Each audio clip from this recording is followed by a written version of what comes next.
TheInfamousMag.com. Peace, y'all. What's going on? Y'all know who it is. It's your boy Big Neck here for the Infamous Magazine, and I'm hanging out with the illustrious Tray Chaney. Trey, what's good with you, bro? Yo, what's up, man? I'm good, man. I'm honored to be on this joint, man. You know, it's a real honor for me. Man, hey, we honored to have you, brother. I mean, look, you've done a lot of good work, man. Well, let's start off with where everybody knows you from. Man, I know everybody remembers you from The Wire, man. Tell them a little bit about how you landed that role, man. Yeah, man, it was a crazy process, man. For those of you all who don't know, The Wire was actually my first major starring role on a television show ever, and I played the character Poot. And I just remember in 2001, October, auditioning for a woman by the name of Pat Moran from Baltimore, Maryland. And like I said, man, it was my first time ever going in there auditioning for a role. I actually auditioned for Weebay, but you know, I guess because I was too short, they was like, you know what I'm saying, they cast me for the role as Poot. And just going in there, man, going through the audition process, remember my monologue that I had to remember for all the major, you know, producers and executive producers of the show, such as David Simon, who created it, Ed Burns, Nina Noble, and the late, you know, Robert Colesbury, rest in peace. It was just a great experience, and to actually be doing this interview with you all, we're talking like 5 to 8 years later, because I was on there all 5 seasons as the character, and you know, it was just a good look, man, to be a part of history. You know what I'm saying? Well, look, man, like, we appreciate you even being here. I mean, we know about all the work that you've been doing in the community, and you know the different things that you've been doing as far as your writing abilities go. You know, for those of you that don't know, you know, Trey is also an accomplished author. He's put out some work in the past. I remember you did do that one project, You Saved Me, that you did with Nisa Muhammad and with Lamar Tyler. How did you end up linking up with them? Well, Lamar was actually a very good friend of mine. You know, I actually met him because I had when I was on tour, or I'm still kind of like on tour for my book, The Truth You Can't Betray. And when I was on, you know, part of my tour, I'm from D.C., so I had to stop in D.C. to do Fox 5, and that's where I met Lamar at. And, you know, once Lamar found out that I was married, he was like, yo, you know what I'm saying, I really want to have you and your wife a part of, you know, this DVD, this movie called You Saved Me. And I did the first film with Lamar as well, the Happily Ever After, you know, on focusing on positive black marriages. And I mean, that was just another entity of my entertainment career, man, just to showcase black love and let people know, you know what I'm saying, that it is cool to be married for a number of years and really feel good about your mate, you know what I'm saying? So yeah, that was another, like, you know, film documentary type thing that I did. And yeah, from there, man, I mean, it's just been the sky's the limit, man. It's just been a high road ever since. Just movies, books, music. I mean, just the whole nine.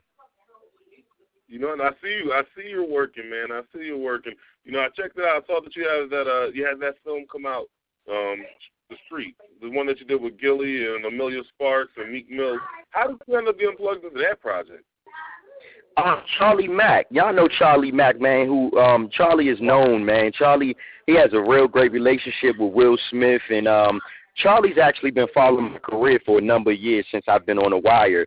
And one day, you know, Charlie just called me up out of the blue, yo, and was like, man, I got a role for you. This character named Troy. It's a movie called Streets. It's something different for you other than, you know, The Wire, because I actually played a boss in Streets. And it's kind of like me and my crew. It consists of me, Gilly the Kid, and we're going against cats like Meek Mills and Emilio Sparks. So it's a real interesting story, man. It's real dope, you know. And big shout outs to Meek Mills and Sparks and Gilly, Beans, Freeway, all those cats, man. Those are my dudes out in Philly, man. Philly like a second home to me. They always show love. And oh, young Chris and Neve, all of them, you know what I'm saying? If I missed any of them, man, you know what I'm saying, I apologize. But all those guys, man, they real good dudes. And just working on that project with great creative people such as Charlie Mack and then the director Jamal Hill, who's definitely a buddy of mine who these guys, man, they've been following my career for a long time as well as I've been following it. So it was just a matter of time for us to hook up and really go hard with this movie. And when it come out this fall, dog, it's gonna be crazy. You know what I'm saying? I can't wait for y'all to see it. Man, I know we can't wait for that one right there. You know, and that's dope that you're showing Philly a lot of love. Because for all those that don't know, you know, the Infamous magazine, we were founded right here in Philadelphia. Yeah, I know. Yeah, you know what I'm saying? That's why I said I had knew about y'all, man, for a minute. And like I said, man, I'm just glad to be on, you know what I'm saying, with Infamous Mag, man, just because I've been following y'all as well, you know? Respect due. Well, all right, tell them a little bit about the book, man, The Truth That You Can't Betray. You know, tell them about how that came about. Well, the book, man, it was actually, you know, like how me and you talking right now, it was more so an inspirational type piece that I wanted to write. I didn't want to, like, get into this whole bracket of being this major author that writes these crazy novels with all these words that people can't understand. I wanted to write something from the heart, and it's basically about, you know, the truth you can't betray. The title comes from everything in my book that I talk about is the truth. And, you know, when you betray someone, that means you turn your back on them. So I can't turn my back on, you know, indulging in drugs, which was a negative thing in my life that I did. You know what I'm saying? I just have to, like, kind of like tell you some of the stuff that I did that may have been negative, where another person can look and say, okay, well, I'm not going to make that same mistake. I'm going to turn it into a positive, you know? And it's sort of like, it talks about when I started in this business at 8 years old and how, you know, I got pictures with me and Big Daddy Kane when I was holding up money backstage at the Apollo at 8 years old, because I started off as an R&B and hip-hop dancer. You know, all this stuff is on my Facebook, all that. I mean, everything that I talk is the truth. It ain't no lie or nothing, you know what I'm saying? Nothing exaggerated. And I remember, and this is the stuff that I'm telling you now is the stuff that's in the book. You know, just being backstage when Puff was passing out business cards, all this stuff, man, when I was like 8, 9, 10 years old. And it just talks about how I went through different challenges in my career all the way up until the point when I was, you know, old enough to, you know, get my own job, save up for my own headshots and resumes, and then how I landed the wire. But within that gap, different trials and tribulations I had to go through growing up in Forestville, Maryland, Washington, D.C., Virginia, you know, just experiencing that young life and peer pressure being a major problem in my life, and just kind of like overcoming it and turning everything into a positive and saying, yo, the next man or the next woman, they don't got to worry about, you know, somebody telling them that they can't strive for their dreams or they can't do well. So the book is more so uplifting and encouraging to individuals that just want to strive for their dreams. That's all it is. You know, that sums it up. And, you know, I mean, we doing it the guerrilla style, man. I mean, I did a deal with Amazon.com, and it's on Amazon.com, and I'm out here in the street with it everywhere I go. Philly, New York, L.A., D.C. I got a truckload of books, like how Master P and 50 Cent and them used to do, selling their CDs out the trunk. I'm selling books out the trunk, you feel me? And it's working for me.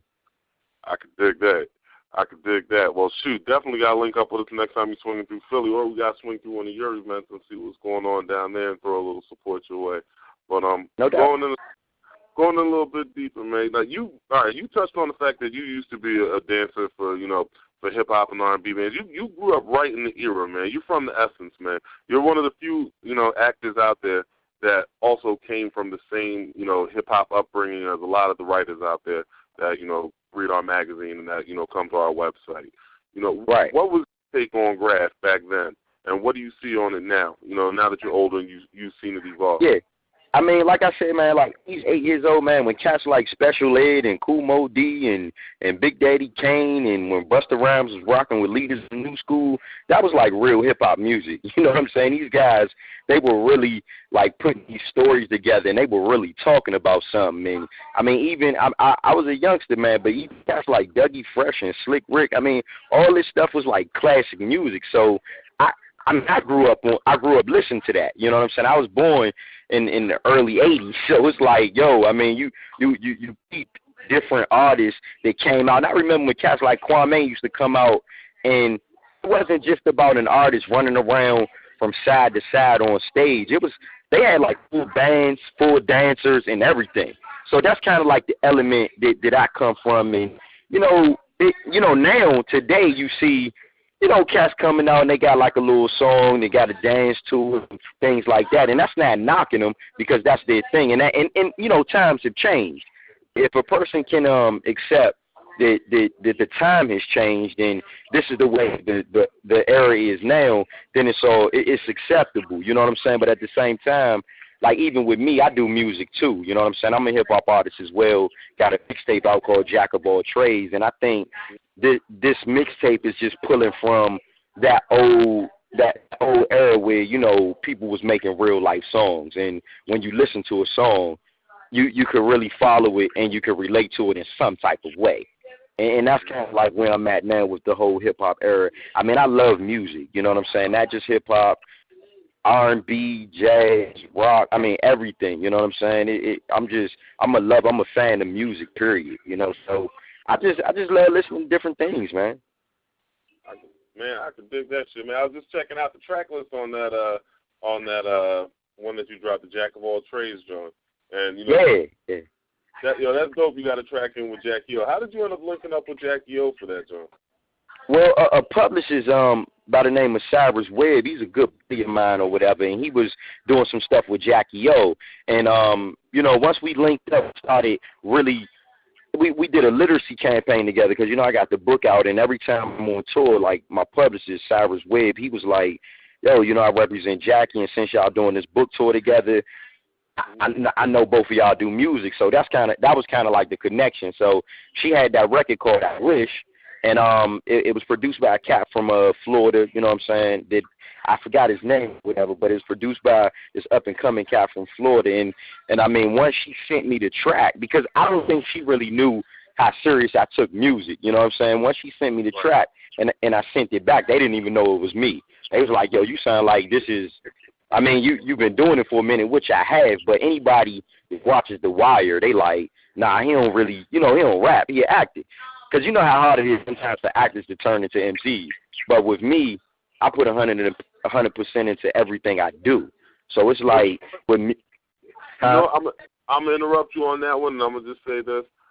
I disagree with that statement, and the reason why I disagree with that statement, not even just from what you're putting out right now, but people forget, man, Will Smith, before he was an actor, was one of the most vicious MCs on the street, man. Like, he banged a lot of people in the head in battles out here on these streets before he even got his record deal. And I know. Still dope MC. So, you can never sleep on what somebody does, man. Like, I mean, and seeing all the things that you got your hands on right now kind of highlights that. You know what I mean? Like, all right, like, for instance, you got the one track that you did on there with Jazz from Drew Hill. That's a completely vibe from the other track. Yeah, I mean, Dilemma. Mhm. Yeah, the record is called Dilemma, and then it was featuring Jazz from Drew Hill, and it was produced by his brother actually. His name is Marcus. Yeah, and we put that record together, man, and it was a good look, man. It was about me being caught up between two women, and we shot like a viral video for YouTube for it. And it's funny, man, because like the songs on that mixtape, they're like all original except for the title track to Lil Wayne's record, I'm Single. I did one cover. So all those songs, it's kind of like I put out an album for free on datpiff.com. So, I mean, right now, it's funny because I just left the studio a little while ago with my main producer, Don Cox. We're business partners, and we got a company called Fire Drop Music. And hold on real quick. No, go ahead. Okay, cool. I got it. Yeah, man, you know how kids are, man. My son is in here right now. He's wilding out. But yeah, it's yeah, man. The records are crazy, man. I did the record Dilemma. You know what I'm saying? With Jazz from Drew Hill, was like about me being caught up between women, and I put like my real life situations on the line when I do this music thing. And other than that, yeah, man, we just it's like I said, Don Cox. We put out this album that's for free, a free mixtape, and working on my album, my original album now, Determination, which I ain't leaking none of them songs until it's ready. I could dig that. And I could probably see you doing some placement with those on some of the other projects that you got going, because you got the whole jack of all trades mentality down pat, it seems. Right. So, all right. So, quick little insight for the listeners out there. What do you have coming up that people need to watch for? You already let it slip out that you got the album coming out. What else you got going on? What else can we expect coming out? Okay, yeah, like we named the album Determination. Will probably be out like late summer, like fall or whatever. And I got a film that I just became associate producer on. I was associate producer on my new film, Lorenzo and Monica. It's like a modern day Bonnie and Clyde. It's starring the girl Crystal Wilson, who played Ronnie on Players Club. And it's like I said, it's a modern day Bonnie and Clyde. It's produced by myself along with two partners of mine, Shay Evans, which is from Billionaire Films in Baltimore, and Frank Jackson, who's like an up-and-coming director and writer from Washington, D.C., man. We doing some great things, man. We just released it last week. We did a big premiere here in D.C. It was huge. It kind of like word got around the country, man. I had cats calling me from L.A., Philly, New York. I had people calling me from everywhere, kind of upset that they didn't get a chance to make it down this joint. But, yeah, we right now we got like 3 or 4 distribution deals on the table, and that's looking real good. It'll probably be coming out nationally, I want to say, like towards the end of this year. You know, and then I'm working on right now. I'm shooting my second film. Again, it's me, Shay, and Frank Jackson. You know, and we're shooting our second film right now with Clifton Powell. It's called Dead Money, and it touches on the topic of organ trafficking. So I got footage of me and Clifton Powell all on my Facebook page. It's all over YouTube. Me and Clifton on the set just kicking it. That's a good buddy of mine, and you know, we got the Mastermind movie coming out, which I'm the lead in that. It's me, Tilla Tequila, and Nick Hogan, and a good buddy of mine by the name of David Carey from Nashville, Tennessee. He's better known to the world as Cowboy or whatever. That's what they know him as out there. He actually wrote, directed, and produced that film in Nashville. So I got the movie with Tilla Tequila and Nick Hogan, which is Mastermind. Lorenzo and Monica is out, which is what I produced, and then my other film, Dead Money, with Clifton Powell, and then we got Streets that we just name dropped with Meek Mills, Emilio Sparks, Chico Bennyman, and Gilly the Kid. So, I mean, yeah, man, it's a constant. I'm not stopping for nothing. Like I mean, when I leave the set, it's automatically thinking of my next film, like right then and there. I could be on the set shooting with the biggest actor in the world, but after I leave, I'm like, yo, I gotta go.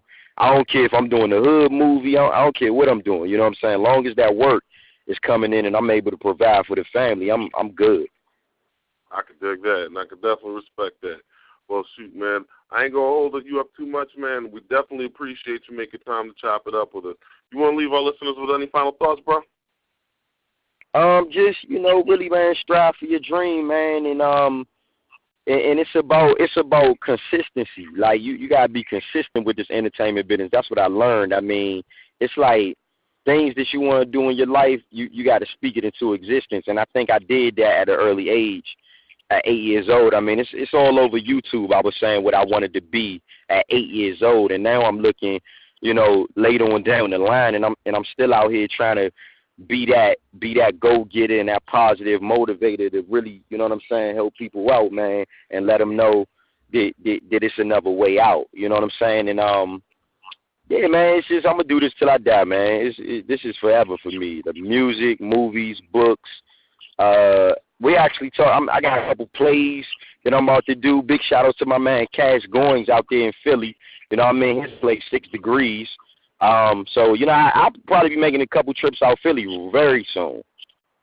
Well, you definitely got to link up with us when you touch down, man, because we definitely want to let people know exactly what you got going on and show them what you're doing, bro. No problem. Solid. Well, look, y'all, definitely appreciate you coming out, Trey. Everybody out there for the infamous, stay tuned. Y'all already heard it. A lot of work coming from this man, and you know there's more work coming from us. Infamous out. That's what's up. When fame is not enough.